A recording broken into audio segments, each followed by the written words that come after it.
Let's hear what he has to say, and let's go. Texting.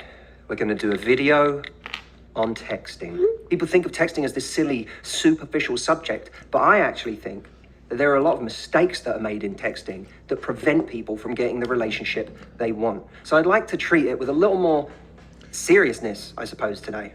How do we do that? It's a good way for us Matthew, to focus. lend this video the gravitas it deserves. Focus. Nice. Mistake number one, playing games about when to text back. Now let's say Monkey receives a text. Huh? Not gonna lie, I just had the most amazing bananas plate. How's your day going? It's from George. I don't know why I'm able to do Tyrone's voice. Wait a minute. How the hell were you able to do that? How the hell can you make my voice without being Tyrone? That is truly flabbergasting. Tyrone is flabbergasted. I cannot believe it. Well, I don't know what to say, dude. But instead of texting George back and having a conversation, Monkey thinks, no, I am going to wait. And George is going to see how... Why is he holding his dick? Like, honestly, Matthew, what the hell? So tell us, little Jimmy, where did he touch you? No. Where did he touch you? I'm going to wait. And George is going to see how busy I am, how important I am, how attractive I am. But the problem is, George is by his phone right now. She could have had a message with him and carried on the momentum. Well, George has something called a fucking brain, okay? And there is something called, what's the thing called? Intermittent reinforcement. And if you give what George wants 100% of the motherfucking time, George is gonna grow tired of you. Yeah, neurochemistry wise, dopamine fires less the more consistent your reward is. Now, let's just say you text George 50% of the time on time and 50% of the time a little late. That creates intermittent reinforcement. That is the optimal rate of reward. It actually creates more of a reaction in George. Now, sure, little George might feel some cortisol hormone flowing through his body because that's a stress hormone, but who cares? It'll make him think of you more. It'll make him want to get a relief by getting that text message from you. George wants a little bit of pain, all right? And ridden that wave. Instead, she waited 5 or 6 hours to text back George, who incidentally was no longer curious. That's not how it works. Matthew, you're just teaching women how to text you. That's all. It's okay, Matthew. It's okay. I get it. But let's be honest, this is not based on male nature. Nor is it based on simple psychological principles. What you're putting in there is that you're marinating your techniques with morality. And if you if you marinate whatever you teach with morality, a lot of the truth of what you're going to teach is going to be sucked out. Because morality is not in nature. So if you want to teach people how to get the brain to be addicted to somebody or something, that thought isn't about whether it's moral or not. It's whether or not what's the optimal way to create an addiction. But whenever you try to say, well, how to make a guy addicted to me morally, you're pretty much, you're asking a completely different question. A completely different question. And in fact, that question doesn't lead to the results that you want. Morality, unfortunately, like, the only morality that I teach is if a guy likes you, just pull away. That's the morality that I teach. You know what I'm saying? Or don't let a guy, be with you if he's abusive and stuff like that. But this pulling away, it's not a bad thing, guys. In fact, guys even like that. You need to go, that's fine. That's where you can be busy in an authentic way. But don't play games of making someone wait just to look cool. Oh, shut up, Matthew. Why not? Why not? What is it doing to the woman who's playing the game? Like, if she has genuine interest and he's genuinely interested, she's doing him a favor. He's leaving her, he's creating a little mystery in her head. Now, I don't agree if you do it for masochistic reasons, it's just to get revenge. That I agree. But if the goal is to get a guy attracted to you whom you like, this works. What the fuck are you... Number 2, obsessively sticking to text as the form of communication. I think of different mediums, whether they're texts, pictures, voice memos, phone calls, FaceTime, all as having a kind of energy bar. And the more you do them, the more that energy bar gets depleted, and we start to get diminishing returns from that thing. If we over-text, doesn't matter how quirky or fun or witty we are by text, it begins to wear thin. And most people have had that experience. It's like, okay, I need a different stimuli now. I need something else. That's when it pays to send someone a picture. Sometimes you don't need a stimulus. Sometimes you just need to give them space. That's all. Sometimes it's not about more or variety. Just give the motherfucker space. That's all. Yeah, Tyrone likes his space. If you text Tyrone all the time, Tyrone will get tired. That's right. Give me space. Make me want to see you. If you're always on top of me, Tyrone will get really tired. Anyways, I gotta go. Exactly. And just say, you know, the view from where I am right now, if you happen to be looking out on a beautiful view, or if you happen to be sitting in bed with a dessert in front of you, in front of the TV, take a picture of the dessert and be like, the view from where I am right now. Okay, that's not bad. My view right now. In that moment, you're changing up the medium. The same can be done with a voice memo. Honestly, I get what he's saying, but it's just like, it says, what is gonna, she sent me a picture of a fucking food. Oh my God. I cannot believe it. I was thinking of not being with her no more. What was I thinking? It's like, okay. Memo. In the middle of a text conversation, when you feel like it's getting a little dry, send someone a voice memo instead. If they're teasing you, shake it up. Honestly, like, as a guy with a dick, I see that and it's like, what does that do? What does that do? Honestly. Oh my gosh, you sent me a voice text. Lord have mercy. Oh my God, I cannot believe it. Oh my God, I gotta marry this chick now. You know, it's like, what? Mistake number 3, being one note. What gets someone really attracted to us is not when we're one energy, but when we're able to be versatile between different energies. If you find yourself... And the kind of energy that I want you guys to have is from super touchy one day to a little distant one day. Texting on time one day, not texting on time one day. And then one day even disappearing on him. That's the kind of energy I want you guys to have. Or one day you text consistently and the next day you cut the conversation off short. People, I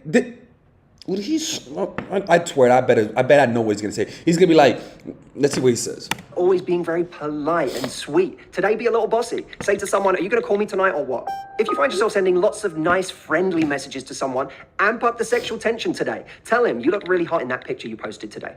Those are things that show that you can be many things. So think of the energy you normally have, the one you're most comfortable with, and do the inverse of that today. Mistake number 4, right. Talking about everything except yourself. People truly fall for you when they hear your story, because your story is what makes you different from everybody else. So the next time you have a conversation with someone, ask yourself this: am I only describing here what I've been doing, or am I actually revealing? Bro, you're putting too much thought in texting. Honestly, let's move to the next point, man, because I can't deal with this. Who I am and what I'm thinking about. Here's an example, because I know this sounds a little abstract. If someone asked you, what did you do last night? You say, I cooked ribs for the first time last night. Now, that's not a bad text. It's still a conversation starter, but it's still only talking about what you did. What we want to do is add on to that a bit about who you are. But what the fuck is that going to do? Because what am I going to say? Oh my God, she told me she ate ribs. Oh my Lord. Oh my God, I cannot believe this. This is not interesting enough. Like, honestly, like, it's like, what the heck? Like, seriously. Do even better than that in telling your story. You could say, I made ribs for the first time for my family last night. I'm a little late to this cooking thing, to be honest, but I'm actually really enjoying learning about it. Oh, look, it's nice. Okay, look, that's nice. That's nice. I get it.